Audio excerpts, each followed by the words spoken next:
Aqui é um mirante, um restaurante e um parque de aventuras dentro de uma área de preservação ambiental particular. Então aqui o nosso intuito é a preservação ambiental. E começa pequenininho, começa com um item primeiro, depois dois. Ah, não tem dinheiro. Eu também nunca tive dinheiro aqui, eu nunca tive um investidor ou um dinheiro que eu pudesse, pá, comecei. Entender que as coisas, na verdade, elas estão ligadas. Tem pelo menos um tripé. Você tem parte ambiental, mas você tem uma parte econômica e você tem a parte social. Assim, em 94, quando a gente começou, a gente nem ouvia falar em sustentabilidade.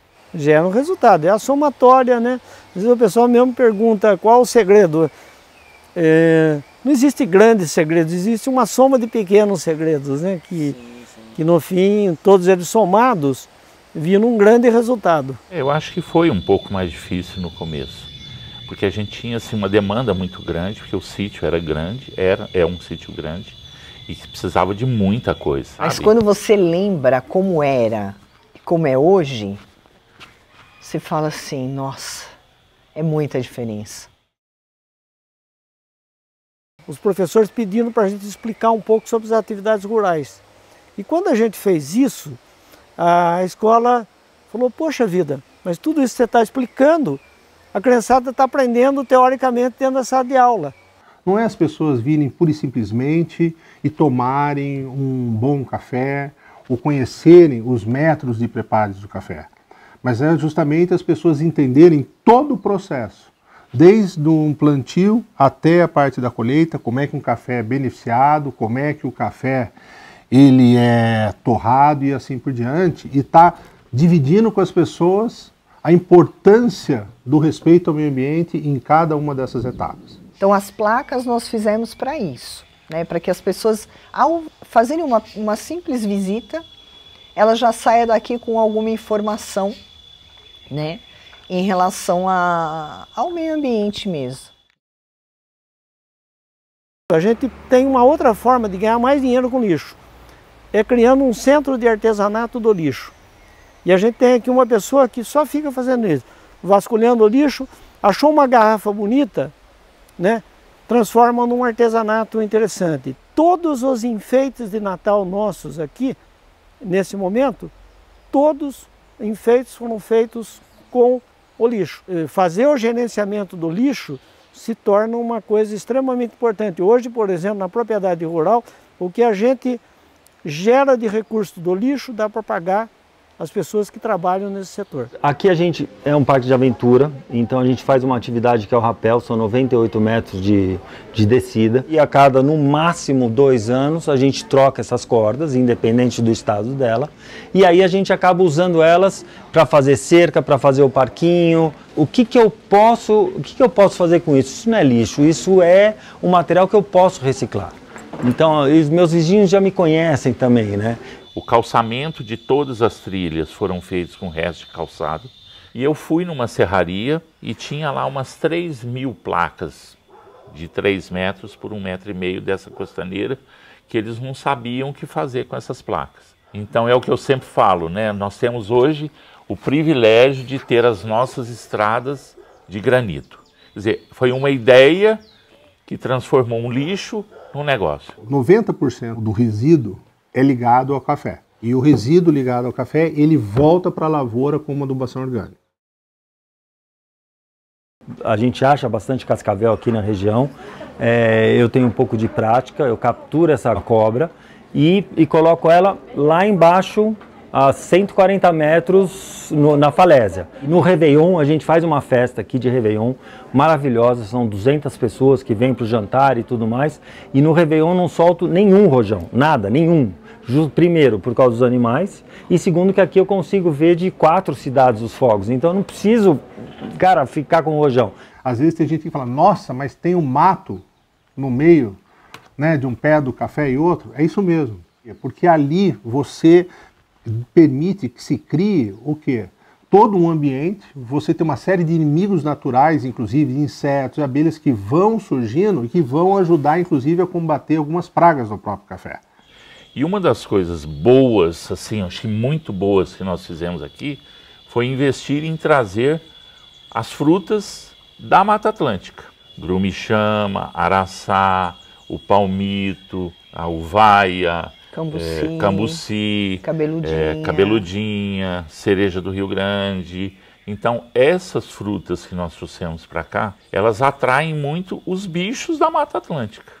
Tucanos voltaram, os esquilos voltaram, os jacus, que não tinham aqui na região. A primeira coisa que a gente desenhou para o lugar é ter áreas com vegetação nativa. Então a gente recuperou área de Mata Atlântica aqui em 20% da propriedade. Com isso a gente criou realmente espaços para abrigar fauna e flora silvestre. Se você pega os pavilhões, boa parte deles tem uma área que é com telha, por exemplo, translúcida. Para quê? Para evitar a utilização de lâmpadas. O segundo aspecto, pé direito alto, que garante também uma temperatura muito mais amena, então você não precisa, mesmo num dia de calor, ficar utilizando ar-condicionado. Existe vento aqui? Em alguns pontos existe vento. Então a gente tem um moinho de vento que ele movimenta uma bomba d'água e joga água de um local mais baixo para um lugar mais alto, e a gente usa isso para levar água para os animais que ficam nos locais mais altos da propriedade. Hoje a gente já tem placas instaladas em diversos locais que durante o dia, através do sol, né, a gente acumula energia elétrica para acender lâmpadas à noite. Nós temos placas, por exemplo, uma placa de fotovoltaica alimenta 30 lâmpadas LED. Uma coisa que economizou muita energia também foi a questão do aquecimento solar, né? Sim, o aquecimento solar, que a gente começou agora a implantar o aquecimento de água por aquecimento solar, que foi realmente assim um grande avanço para nós, porque o chuveiro realmente consome muito e com a energia solar aqui a gente não teve nenhuma preocupação com isso ainda. A gente tem um visual aqui muito bonito, então a utilização de janelas é em função do visual e obviamente a gente pensou na economia. Eu não ligo a minha luz só quando começa a escurecer que eu ligo a luz. E a telha que a gente usa é uma telha que se chama telha sanduíche. Então ela tem uma camada de isopor de quase 5 centímetros, o que dá um isolamento térmico muito bom. Então também isso ajuda bastante para a gente aqui. Porque hoje, dentro da fazenda, a gente optou por trabalhar a questão da agricultura orgânica, né? Que é uma agricultura muito mais racional e que permite você estar produzindo alimentos muito mais saudáveis. Tudo que é restos de vegetais, de frutas, de coisas que sobram no restaurante, a gente pega todo esse material que já dá compostagem, dá como alimento para a minhoca. É uma forma de você completar o ciclo dentro da propriedade rural sem precisar utilizar adubos químicos. O que eu entendo de alimento seguro? É um alimento sem agrotóxico, é um alimento sem aditivo, é um alimento sem conservante. É essa lógica que nós trabalhamos. Vamos fazer uma banana caramelada? A casca da banana, eu vou fazer um pão. A viscosidade que eu preciso, que teoricamente usaria um amido, e nós não, nós utilizamos o quê? A biomassa de banana verde. Você não acredita a quantidade de abelha que tem. Isso só é possível justamente porque você faz um processo onde vai reduzindo a quantidade de agrotóxicos.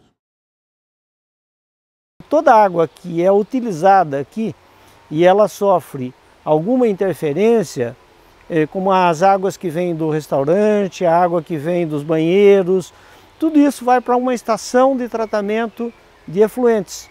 E no fim, vamos dizer assim, a gente consegue, na verdade, observar que a gente não precisa estragar tanta água para as nossas atividades diárias, né? Eu tentei centralizar a água de chuva, principalmente para cá, para que possa sempre permear esse solo. Então a gente faz um tratamento específico para a caixa de gordura e tudo mais, e outro sistema é para água cinza, que aí é água de chuveiro, de sanitários, que também aí é um outro tipo de digestor. Então a água, ela passa pelo processo de lavagem do café e descascamento e cai num processo que vai retirar os sólidos, vai passar por 3 caixas para poder purificar mais essa água e ela poder ser reutilizada.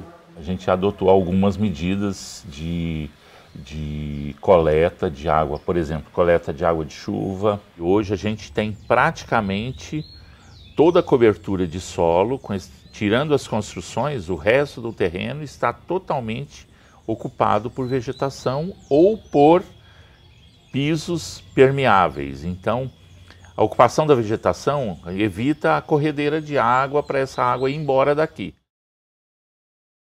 Com uma série de cuidados que você passa a tomar dentro da sua propriedade rural, você pode ter solo de alta qualidade por um período extremamente longo.